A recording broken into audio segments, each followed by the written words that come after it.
Lease conveys you the right to use an land asset, and you pay consideration in return. So if I come to lease your house, whatever equipment, I'm not taking control over the assets. Yeah. Now,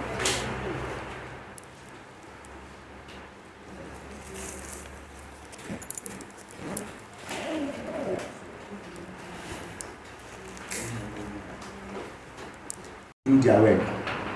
So they come with their computers, they come with their officer vehicle. So they are working, but you have outsourced. So you pay what? Money for outsourcing, right? Now, can we say we have a lease? Can we say we have a lease?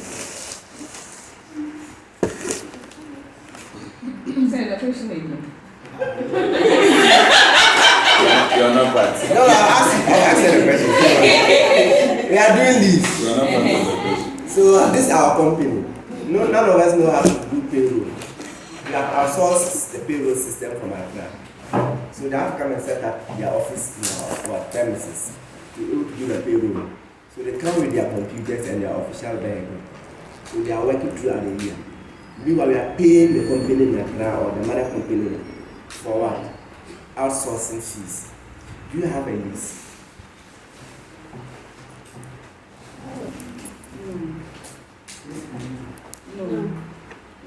This in respect of the machines they are using.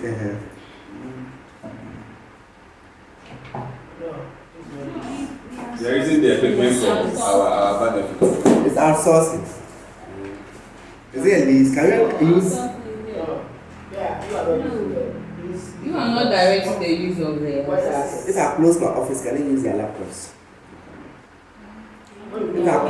If I close my office premises, can they have the use of the car? Yes. That means they are not also working. I mean, they are not using their vehicle. They are not also using the laptop. So that means what happens? I'm directing the use of those assets. I'm in control of those assets. So in substance, it's a lease contract. Lease is the right to use an land asset and a land asset for a period of time for what? A consideration. So it's an outsourcing, but what happened? What happened? You see that I'm using the asset. They are not convinced. The definition of lease says what?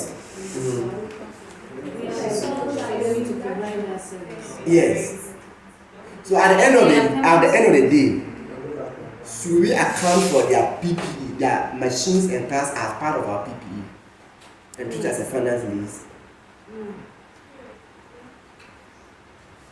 So they are coming to perform their work using their own assets. Because to them, if they don't use the assets, they can't. They are rendering to you. Yes, not for the assets they are used. The use of the credit is part of their units. But they are not, if they outsource it at where they are doing it, for like just pay a service. But here the case, the outsourcer, they are located in my office to do the outsourcing. But we are not paying for the assets. See? We are not paying for the assets.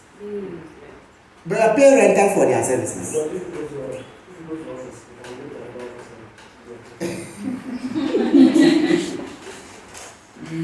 Okay, did you open the note? Let's open the note. Open the note that's it.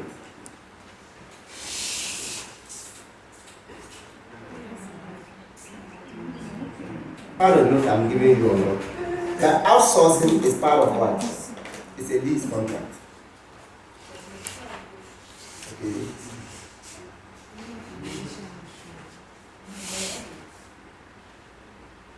So in the contract, you are paying and you have the right to use what? The assets. But if, for example, you are also paying, let's say, you've come to rent the whole of, you want a place to organize a class. There are 3 rooms here, here, and down there. So the owner decides to give you this place, which you pay, are paying rent. When you come, he can decide to tell you, go to this place. The following day, he can ask you to go down there.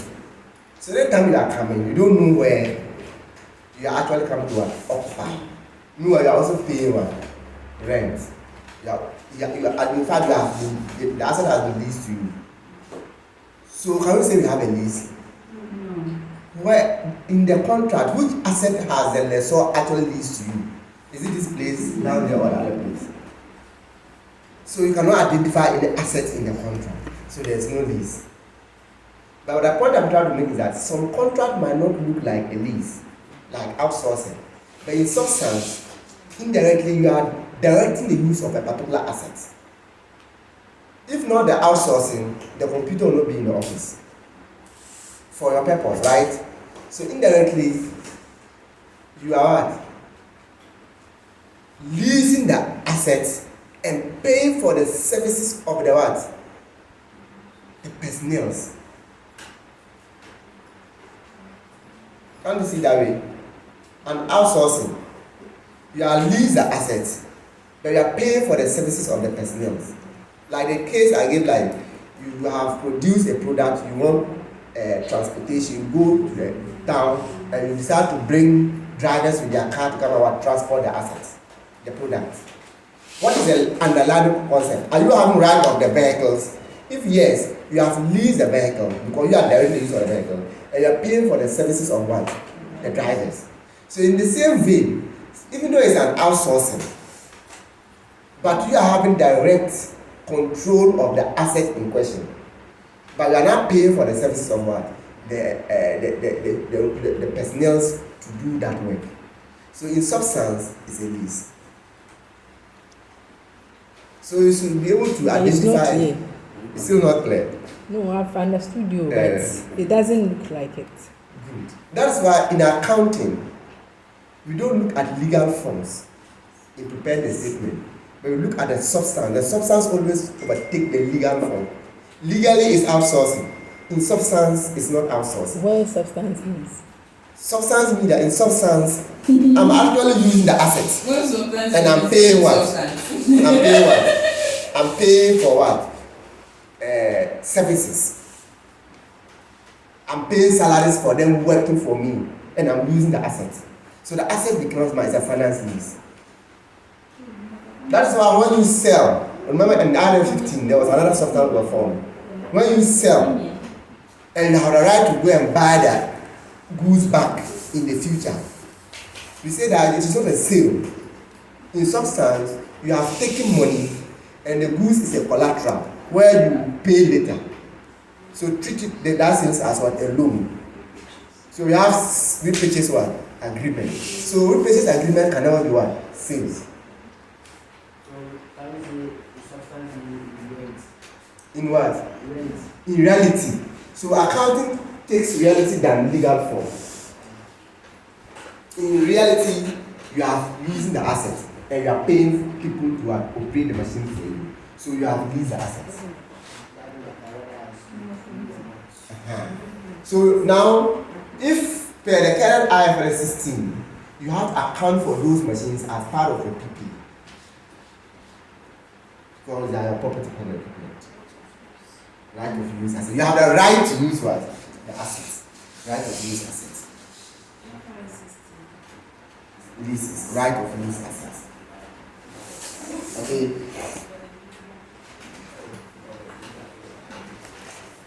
Now, the way the examiner sends the questions, there are certain things I need to really. You don't have to be rushing and calculating, look at the calculation aspect. If you allow certain these questions like this, if you don't understand the concept, we did it in class though. That particular question, we solved it in class. But it came in a different form and we solved it in class.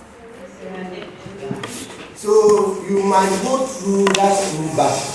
The question will come. You don't really understand the principle. That's why I want to take my time to write. Let's get the concept. Now that we know that a lease must contain an asset, okay, you pay the consideration, right? When you are paying the consideration, you are paying to use the asset for a period of what? Time. What is the definition of period of time? Is it in 2 years' time? Is it in 5 days? Is it 3 days? what do they mean by period of time by IFRS 16? If I decide to lease an asset and the agreement says that I have to use the asset, let's say I lease a car. Instead of leasing a car for 1 month, the agreement says that I have to lease the car for 5,000 kilometers. So in this case, the 5,000 kilometers is a period of what? Time. If I'm able to use 1 day to exhaust the 5,000 kilometers, I've ended. If I have to use 2 years to exhaust the 5,000 kilometers, that is it. But the lease period is not necessarily mean what? The number of years. So if you lease an asset and it is based on number of units the asset will produce, then the lease period becomes the number of what? Units. Which, based on that, you should be able to calculate what? Depreciation. You should be able to calculate depreciation. Okay. There are certain terms, though, you have to explain. When we talk of what? Commencement of what? Inception of a lease. The inception of a lease. Most of you have heard of this. When we say inception of a lease, is the earlier of the date of lease agreement and the what? The date of commitment to what? By the parties to the principal terms and conditions. So if we come today to agree on the lease, there should be an inception date, and there should also be one called a commencement date. 2 dates. Inception date and what? Commencement date. So what is the inception date? 2 dates. What is the inception date? Which day did we agree? Okay? Which day did we agree on the terms and conditions? So the earlier of what? The date of what? Lease agreement and the date of commitment. So that means there can be a date of agreement and date of what? Commitment. Whichever comes earlier is what? The inception date. What's the difference? Commitment and agreement. Is there a way we can agree without any commitment? Is there a way we can commit without any agreement? So can you give an example? Where we have agreed but no commitment. You can agree to buy something from someone, either verbal or written, but So you don't give anything to the maybe person. at the school side you decide to agree with your partner that you come and lease the assets maybe next week. There's an agreement, but no one has committed, right? Hey, Lolly, are you sleeping? Oh, is it 10 minutes? I've said start. Should we just 10 minutes? Why? If everybody is taking 10 minutes, who will listen? Okay, we're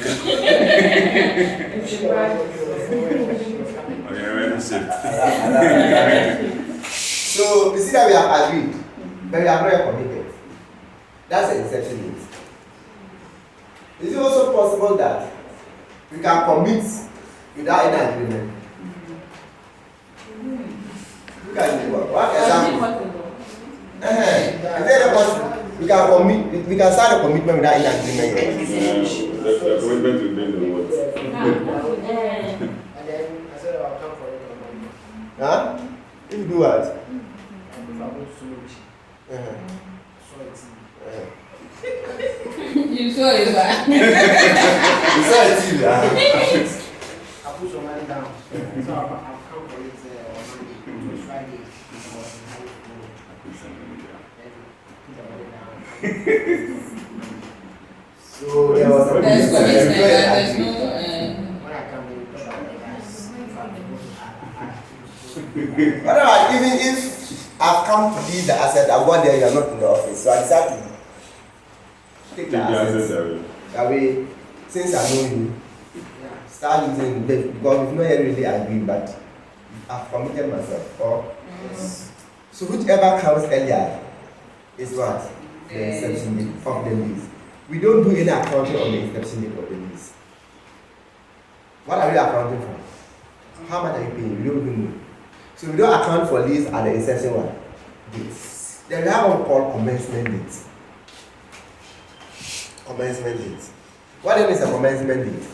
The day the lessor will hand over the asset to you is a commencement date. That's the day the lessee is at least entitled to what? Use the asset.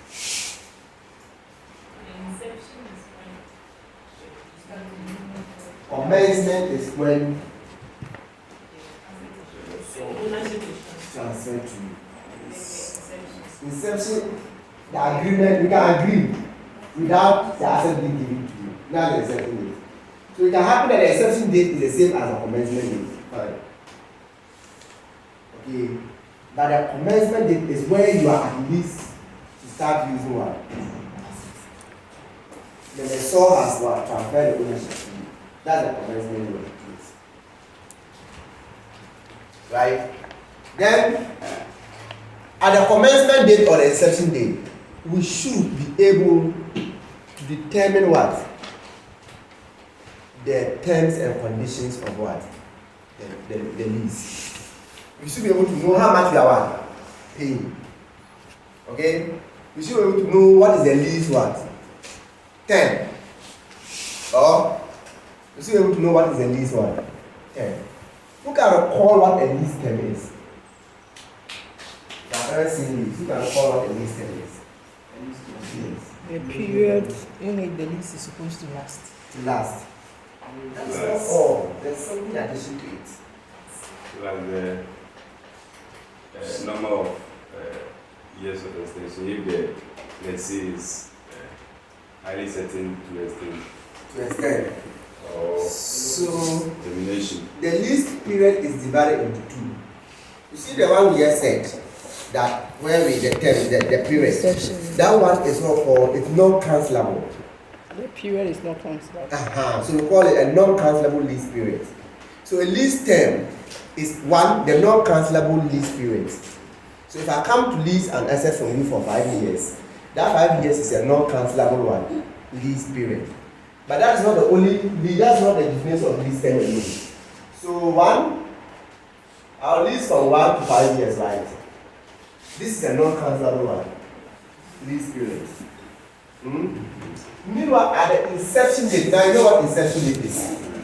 At the inception date or the commencement date, we agree that after the 5 years, I will extend the lease for another what?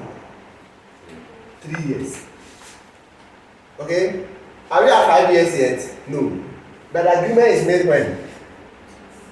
Inception date. Okay? So if the agreement is made in the inception date, if you are reasonably certain that you are going to extend, to exercise an option given to you to extend for how many period? 3 years. If you are reasonably certain that you are going to exercise the option to make the extension, so even in day one, you know you are not going for only 5 years, they are going for how many years? 8 years. So the lease term becomes 8 years. So it's a non-cancelable lease period plus an option to extend, and the lessee is reasonably certain that he will exercise what? The option. So in level 3, that one is what? Lease 10. lease term will now be 8 years. But if the lessee is not reasonably certain to exercise the option, the lease term becomes what? 5 years. I say there have been instances whereby lease, even the period itself, though it's non-cancelable, like, you know, even this economy, people like will be bound to just abrogate, like terminate a hair. So what happens? So in that case, if we are looking for the payment you're going to make, you come to rental payment, lease payment. When you come to lease payment, that particular issue will come on board. But for now, we are just looking at the lease term. Now, in level 3, they are likely to say that at the inception date of the lease, there was an option to extend for 3 years. But at the inception date, the lessee was not reasonable certain that it will exercise the option. Okay? Then that's how the question will be. Then you will solve the question. Then the question will come again and tell you that at the end of year 4, the lessee business activities change.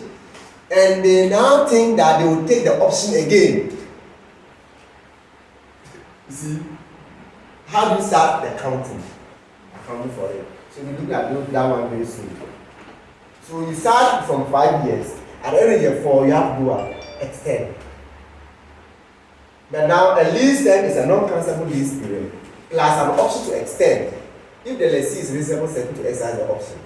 Or a lease term is a non-cancelable lease period plus an option to terminate.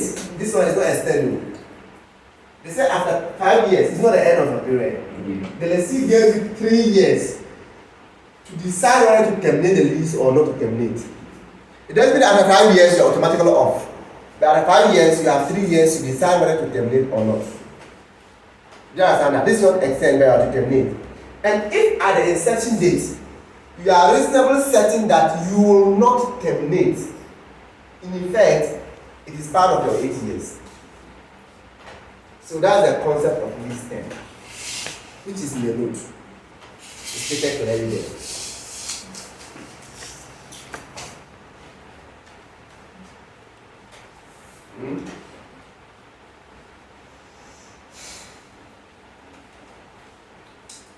Then,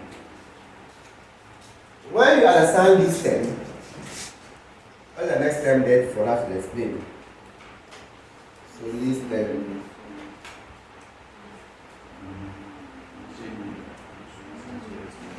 Then lease payment. Lease payment. This is where the problem is when it comes to lease. Last sitting, it was lease payment. It was lease payment that killed students. Lease payments. We solved that question. Lease payment. What is lease payment? What is lease payment?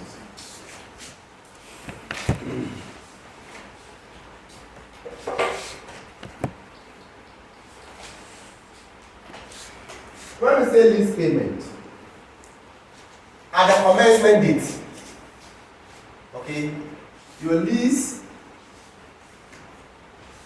payment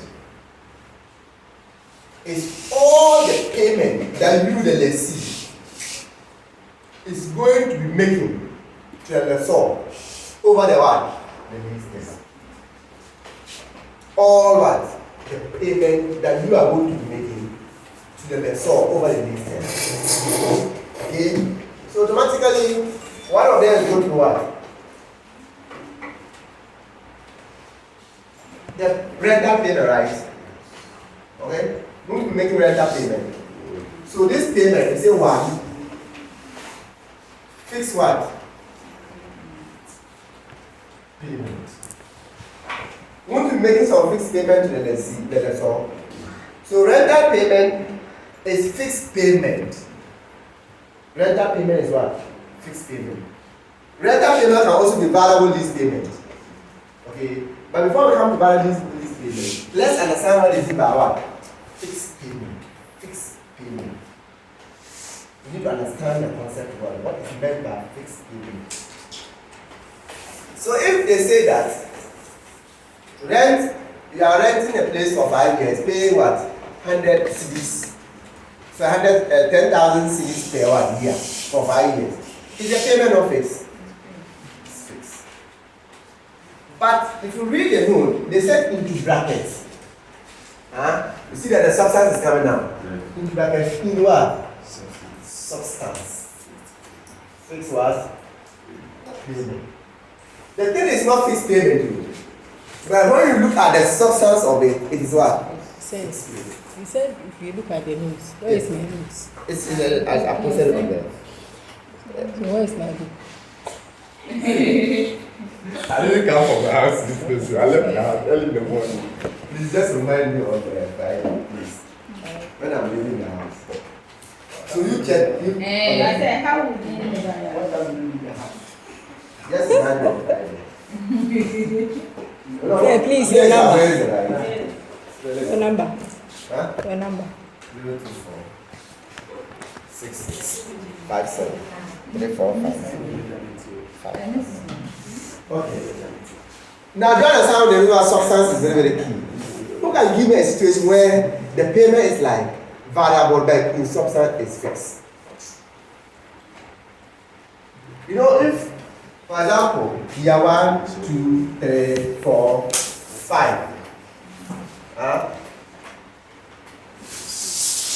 you are going to be making payments 100, 100, 100, 100. These are fixed payments. That's what you are telling me. You understand that?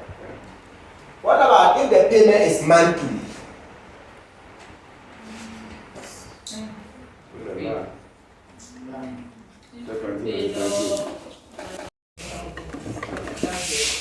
The first example I was saying that you are paying 106 monthly. So the whole year, how much do you pay? 100. It's not fixed. But it will increase in year 2 by what? Another 106. So in year 2 we pay how much? 110, 110, 110, 110. It's not fixed. Then year 3, another what? 120, 120, 120. Look at the whole contract. It is a variable one. It varies, right? But the payment is fixed. So in substance, we have a fixed payment. Alternatively, you can pay 500, keep your profit level with this. You can pay this. So assuming that it happens that your profit will be fluctuating, you see that it will be variable, right? But here in case your profit will never fall below that one, 20,000. So in substance, you have a fixed one. Then the variable this payment here is that if it varies, also added, right? Whatever lease payment is variable is what? Included. But the variability should be based on what? Index and what? Rate. Index. Variability should be based on index. Index means? Good. So when you go to the stock market, we have index that they give out. So price index. You have price index. Consumer price index. So if the variability is based on this price index, okay, so for example, you are supposed to pay a rent of 1,000 today. Remember the price index is what? 140. So 140 or 140 times 100 gives 1,000, right? Then in a year's time, the price index has increased to 150. It means that your rental is going to also increase based on what? The index. So the rental payment is not going to 150 over what? 140 times 100, which will increase, right? So the index, yeah, I don't understand. The index. What we are saying is that we've entered into a contract that I'll lease your assets, that I'll pay you certain amount. So I'll pay you how much? 1,000. It's not what I'm supposed to pay. But this payment will increase based on the price index. So the examiner will give the price index. So the day we agree on this, the price index was, let's say, 240. Do you understand that? What would be the rental payment for year 1? And what would be the rental payment for year 2? You know you are still paying 1,000, right? But the rental the index is now 250. Sorry, it's being very soon. Okay. The next 3 minutes. This is not acceptable. Not acceptable. Be quiet one.